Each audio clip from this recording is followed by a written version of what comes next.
Hello there, John Coturillo here, the counsellor of your listener. Thank you for joining me for this episode. As per usual, thank you to everybody who makes it possible for me to live my vision every day, be you a client who allows me the privilege of entering into your life to help you with your goals, or as a listener or supporter of the podcast, thank you to all of you. Today I'm going to be making a sociological commentary on how we treat people who are different from us, and I'm going to be using as an example, a particular American musician by the name of Henry Kaiser. Now, as per usual, if anything in this episode raises concerns for you, please do not take what you see on the internet as advice. Please consult with someone you trust or a professional to help you with any concerns that you may have. I'd also like to state from the outset that I'm going to be making some criticisms in this episode, and they're not of Henry at all.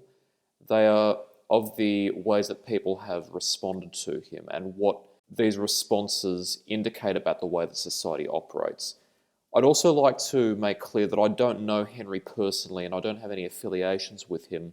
Rather, I'm using him as an example to support my arguments here because in my life, Henry has been a particular figure who I find quite salient in the issue of how people use their differences for the greater good and how they use them as a positive force, but also how people can react in an unfair manner toward them.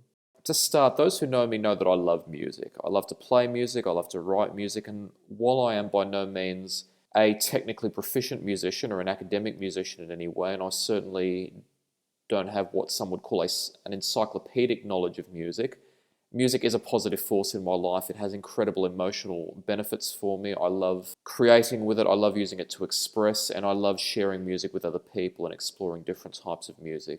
So this is not so much a musical analysis as it is a sociological analysis. And it's also going to be an example of how something as innocuous as music that's not that shouldn't be controversial in any way, can divide people. To introduce Henry, he's an American guitar player, aside from also being a scientific diver and a filmmaker, who rose to prominence in his exploration of avant-garde and experimental music. And for those unfamiliar, this is a type of music that incorporates a range of diverse influences from musical styles from all over the world, and it tends to forego the Western norms of melody, timing, pitch, and other components that tend to constitute what we would call popular music. It challenges those norms. Now, I have to admit that I first discovered Henry as a teenager, and at the time I didn't quite understand the music in itself, but as I've aged, I have found myself to be increasingly fascinated by it. I'm certainly not a fanatic of Henry by any means, but something that I immediately appreciate about him is his attitude. He encourages people and teaches people to be themselves, to not feel forced into playing music a certain way based on what they hear or based on what other people say they should do, but to elicit what's unique about their own musical voice, about their own creativity, and express that through music. And an important message that we can learn just by observing Henry is that music is meant to be for enjoyment, and it's meant to be a force for the greater good. It's meant to be a force that unites people. When a large number of people love music, whether it's the same music or whether it's different music, they are still uniting over a common force, their love of music. And that is a fantastic way to unify people, and it's also a fantastic way to counteract elitism. Elitism shouldn't be involved in music, but unfortunately it is, as we're about to discuss. Now, this seems fairly innocuous on face value. Unfortunately, people have not made the kindest responses to Henry. To give some background, according to sources, Henry is the grandson of a well-known and quite wealthy late American businessman, Henry J. Kaiser. People have actually gone so far as to take the fact that his music is so eclectic and different from what we consider to be normal in Western music, and actually make the argument that Henry Jr. is a charlatan and that his music is so bad that he could never actually make the money that he apparently made from it, and that instead he actually inherited his grandfather's fortune and used it to pay for his range of supposedly expensive musical equipment and to pay other well-known musicians who are well-regarded to play with him. And some people have even gone so far as to claim that Henry has some kind of inherent personality defect in which he is constantly seeking self-validation and is willing to spend vast sums of money in order to bolster that self-validation by paying for other people's approval. And even if they don't make that claim, people tend to respond rather unkindly to him. They make incredibly disparaging comments, not just about Henry, but about the people who enjoy his music, saying that they have no taste and that their preferences must be inherently worse than everyone else's because their preferences don't align with what is considered to be normal in Western music. And I've seen people try to argue quite rationally why Henry's music is a valid form of expression, even though they shouldn't have to, because in the end, as musicians, we're not hurting anyone by being different. So we shouldn't really need to justify why we play music the way we do. It's for enjoyment after all. I've seen people try to justify calmly why they believe Henry's music is a valid form of expression and try to actually point to evidence about the way that he plays music to indicate that he is a skilled musician. And as a guitar player myself, when I look at Henry, I can actually see, judging by the way that he handles his instrument, that he does have considerable knowledge of how to play the instrument and that he knows the rules, but then he breaks the rules on purpose to express himself. I've seen people try to explain that calmly and people immediately dismiss them. People actually claim Henry doesn't even know how to play guitar. He never bothered to learn properly. He basically plays random notes on the guitar. He makes a musical cacophony without actually knowing how to play the instrument at a fundamental level, and then he pretends like he's doing it on purpose, when people have actually pointed to evidence that it is purposeful as a means of musical expression. Now, this speaks of people's arrogance when we examine a number of factors. Number one, at no stage have I ever seen anyone claim that Henry used his fortune to buy self-validation and present evidence for it. It's always an assumption. But there are a number of people who have actually testified that they've met Henry personally and said, I've seen Henry play the fundamentals on his guitar and he's an incredibly skilled musician. They've also made testimony to the fact that he's a nice person. In addition, there is an interview available on the internet, and I'll provide a link to it in the description of this episode, in which Henry himself states that he did not inherit his grandfather's fortune and that he was able to afford the lifestyle that he has by working incredibly hard in a number of jobs. So there's evidence to suggest that all these nasty comments are simply hearsay and or conjecture, which demonstrates to us people are actually willing to make assumptions that could easily be wrong and easily be disproven just because they feel as though they need to be superior to somebody else and disparage people who are not like them. Perhaps it speaks to their own insecurities. Perhaps it speaks to the fact that they maybe had desires of being musicians and couldn't make it. Regardless of the reason, it's a concerning fact about how society operates. Something else I'd also like to mention is that Henry has stated on record, and there's an interview in which he discusses this in the description of this episode, that his childhood was what some would call traumatic. Both his parents were in hospital receiving treatment for different medical conditions. He himself was placed in a military academy in which he was mistreated by the people who ran it. Now, for many people, those experiences would be traumatic, and I can't speculate about what consequences this has had for Henry, although I must say that I hope that they weren't too bad and that he's able to live his life in peace, because as a trauma survivor myself, I know how the past can haunt us. And I'm also not going to speculate if Henry's music has any role in his healing process, if there has been a healing process at all, because again, I don't want to make assumptions, it's not respectful. But if Henry's music has some kind of healing properties to it, that makes these types of allegations all the worse, because not only are you disparaging someone for being different from you, what you're also doing is laughing at the expense of someone who has had incredibly bad things happen to them and has actually come out the other side apparently quite resilient and quite well adjusted. It goes without saying it's incredibly cruel to laugh at someone who is in that position. But at a broader level, what does this say about society? It says that often what we claim to be true and what we actually do is not driven by truth. It's not driven by our desire to be the most truthful people possible. It's driven by our desire to feel right and feel better than other people. It's an innate competitive drive that we have to feel as though we beat that other person, we're better, we have something more than they do. Because when we analyze it at a factual, objective level, think about what music is. It's not a life or death situation. I talk a lot about objective reality, but music is an area of life in which the reality truly is subjective, and where really the whole point of it as an endeavor is to be subjective, and for any of us to be able to take what we have to say that's unique to us and then express it in whichever way we feel is appropriate.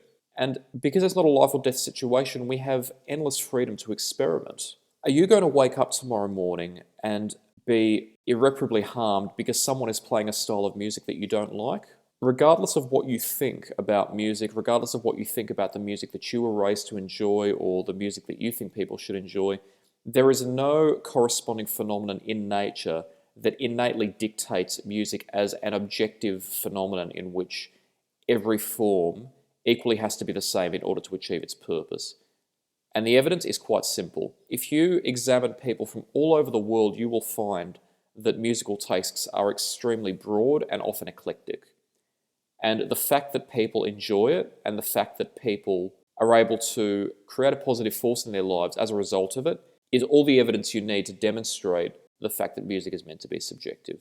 But what I'd also like to make salient here is just how wrong it is for people in society to react in an unkind manner to people who are different or people who are considered to be weird by society if they're not hurting anyone else. And think about any type of stereotype. Think about, for example, people who have a gothic aesthetic or what they call an emo aesthetic, people who have eclectic dress senses, people who have a punk rock aesthetic, people who have any type of eclectic dress sense, people who have eclectic tastes in music, eclectic taste in art, people who create art that you don't understand, people who might have some rather eclectic ways of communicating, or people who might have odd senses of humor. People are very quick to judge.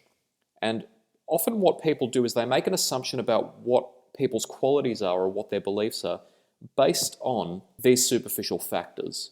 You see it often. People look at somebody's dress sense and they think that I know what that person's political beliefs are, I know what that person's social beliefs are, I know what that person's habits are, I know what that person must think of me, of this type of person, of that type of person. But as I've discussed in the past, one of the key qualities of an intellectually honest mind is understanding that correlation is not causation.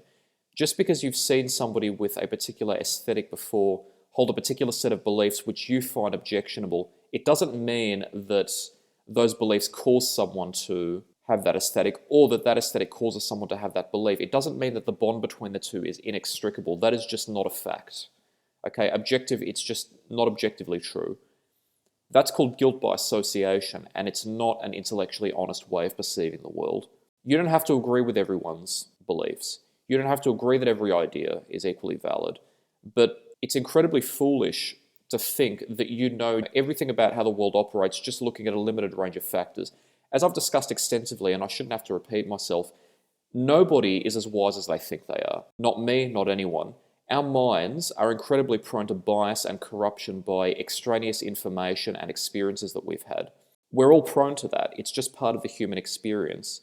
And it doesn't make us bad people for making intellectual mistakes or for having biases, but we have a choice about acknowledging that. We can acknowledge our biases and we can decide, okay, every time I encounter a situation in which I think I understand what's happening, I can still have my own beliefs, but I can also question myself and look for evidence that contradicts my belief just to check if I'm correct or whether there actually may be bias at play and maybe something different to what I believe is actually true.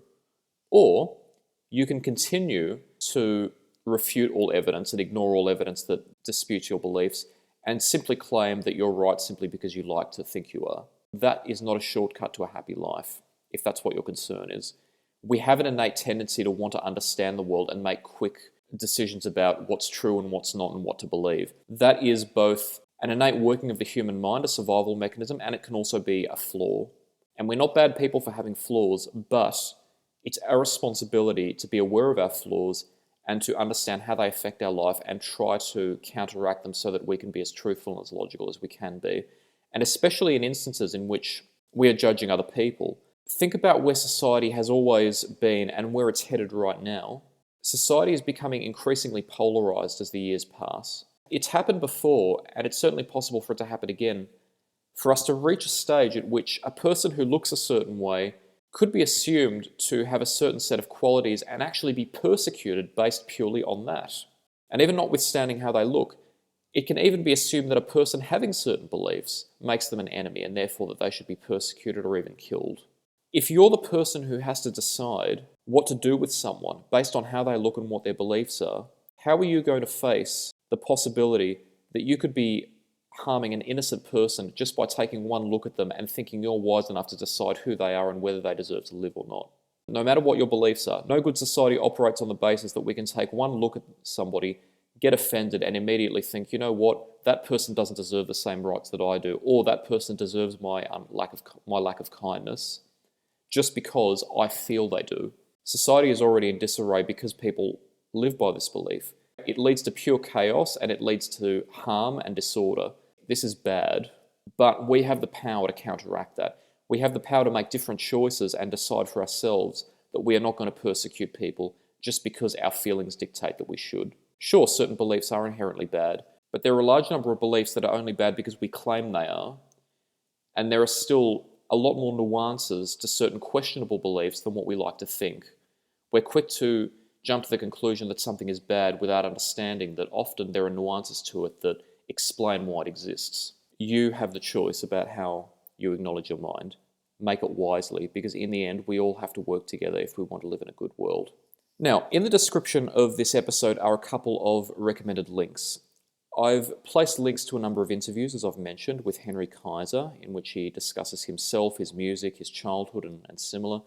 And I've also placed a link to an instructional video that Henry produced back in the 1980s called Eclectic Electric. This was a video in which he discussed his guitar technique and topics like improvisation, integrating world music, and integrating the use of different equipment into producing different sounds with the guitar. And he also plays with a number of different musicians.